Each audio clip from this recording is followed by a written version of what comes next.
ஆண்டவரும் கர்த்தருமாய் இயேசு கிறிஸ்துவின் வல்லமையுள்ள நாமத்தினால் உங்களை வாழ்த்துகிறேன். மீண்டுமாக ஒரு புதிய நாளை ஆண்டவர் நமக்கு கொடுத்துருக்காங்க.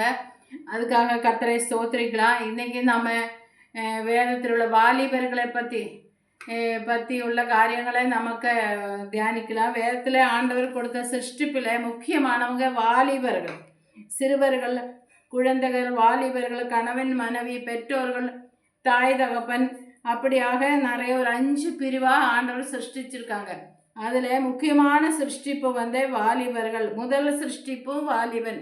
முதல் சிருஷ்டிப்பாக இருக்கிற அந்த வாலிபர் ஆனால் இந்த ஆதாம் விழுந்து போயிடுச்சு. வாலிபர் எப்படிப்பட்டவர், வாலிபர்னா யார் அப்படின்னு சொல்லி நான் பார்க்கும்போது சங்கீதம் 127:5 பலவான் கையில் உள்ள அம்பு அப்படின்னு சொல்லப்படுகிறது. வாலிபருக்கு பலனும் வல்லமையும் பராக்கிரமம் எல்லாம் ஆண்டவர் கொடுத்துருக்காங்க. அப்படியாக வாலிபருக்கு அந்த மாதிரி எல்லாம் கொடுத்துருக்குது.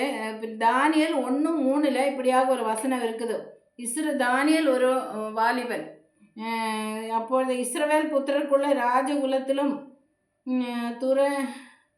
துறை மக்களிலும் யாதொரு மாசம் இல்லாதவர்களும் அழகானவர்களும் சகல ஞானத்திலும் தேறினவர்களும் அறிவில் சிறந்தவர்களும் கல்வியில் நிபுணரும் ராஜாவின் அரண்மனையில் சேவிக்க திறமையுள்ளவருமாய் சில வாலிபரை கொண்டு வந்தாங்க.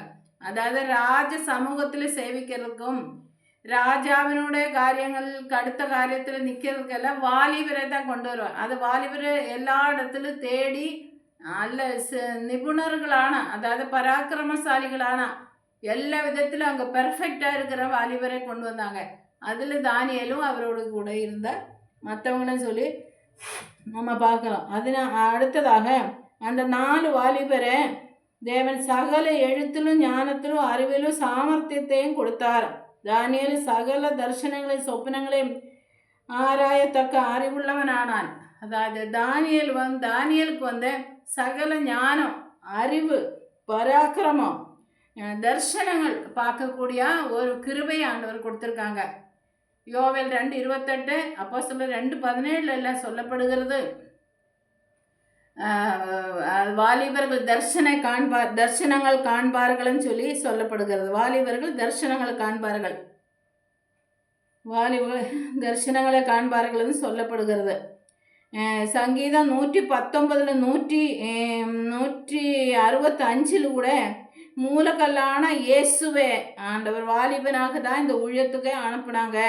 வாலிப காலத்தில் தான் அவர் ஊழியம் செய்தாங்க.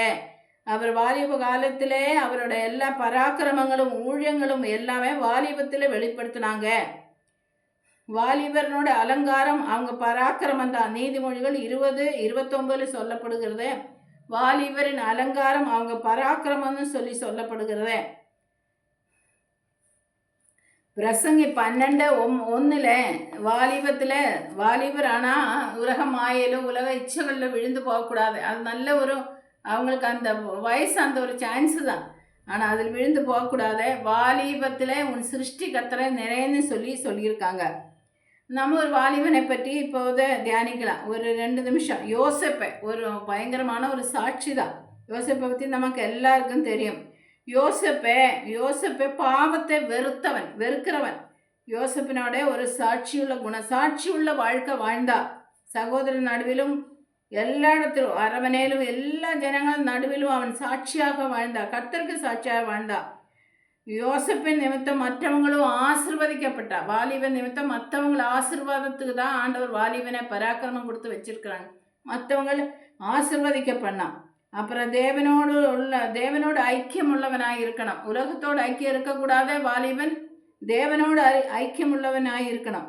தேவ ஆவியை பெற்றவனாக இருந்தா. யோசிப்பே தேவ ஆவியை பெற்றவனாக இருந்த. விவேகம் ஞானம் அவனுக்குள்ளே நிறைஞ்சிருந்தது. சொப்பனத்தின் அர்த்தத்தை சொன்னாங்க.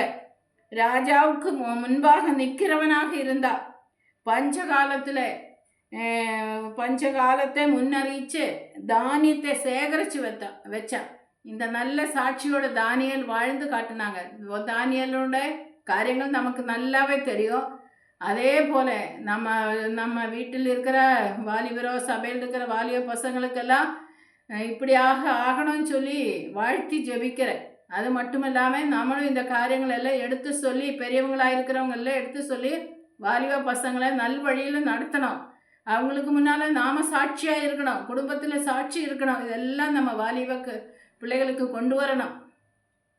வாலிபன் எதனால் தன்னை சுத்தப்படுத்துவேன்னு சொல்லி வேதத்தில் இருக்குது. தன் வசனத்தினால் தான். வசனம் வாசிக்க வாசிக்க வாலிபன் சுத்தமாக. ஆனால் யோசப்புக்கு வசனம் கிசனம் எதுவுமே இல்லை. ஆனாலும் யோசப்பு அப்படி ஒரு சாட்சியுள்ள வாழ்க்கை நமக்கு மாதிரியாக வச்சிருக்கு போயிருக்காங்க இந்த யோசப்பின் வாழ்க்கையெல்லாம். கர்த்தர் இந்த வார்த்தைகளெல்லாம் ஆசீர்வதிக்கட்டும். நாம் இப்போ ஜெபிக்கலாம். நல்ல ஆண்டவரே, நன்றியோடு உன்னை துதிக்கிறப்பா, உன்னை மகிமைப்படுத்துகிறேன், கொண்டாடுகிறேன், போற்றுகிறேன். இந்த நல்ல நாளுக்காக ஸ்தோத்திர ஆண்டவரே. விசேஷமாக ஆண்டவரே, வாலிபரை நீ முக்கியப்படுத்தி, வாலிபரை இந்த வேதத்தில் முக்கியப்படுத்தி அவங்களுக்கு கொடுத்த பராக்கிரமும் எவ்வளோ ஆராதனை கொடுத்தாங்க, பலி செலுத்துறவங்களாக இருந்தாங்க, ஆராதனை கொடுத்தாங்க ஆண்டவரே. அவங்க ஆசரிப்பு கூடாரத்தை விட்டு பிரியாது இருந்தாங்க வாலிபன். அப்படியாக வாலிபர்கள் சபையில் பெருகும்படியாக நாங்கள் வாழ்த்தி ஜெபிக்கிறப்பா. வாலிபர் ஆண்டவரே நல்ல ஒரு ஞானமுள்ளவங்களாக வீட்டை நடத்துகிறவங்க கவனிக்கிறவங்களுமா இருக்கணும்னு சொல்லி வாழ்த்துக்கிறேன். ஆண்டவரே, நன்றியோடு உன்னை துதிக்கிற ஓரோ வாலிபர் பரிசுத்தத்தில் நிலைத்து நிற்க உதவி செய்யும். லீட் பண்ணுறவங்களாக, அவங்க வழி நடத்துகிறவங்களாக அவங்களை அபிஷேகம் சொல்லி வாழ்த்துக்கிறேன். இயேசுவின் மூலமாக ஜெபிக்கிற நல்ல பிதாவே, ஆமேன்.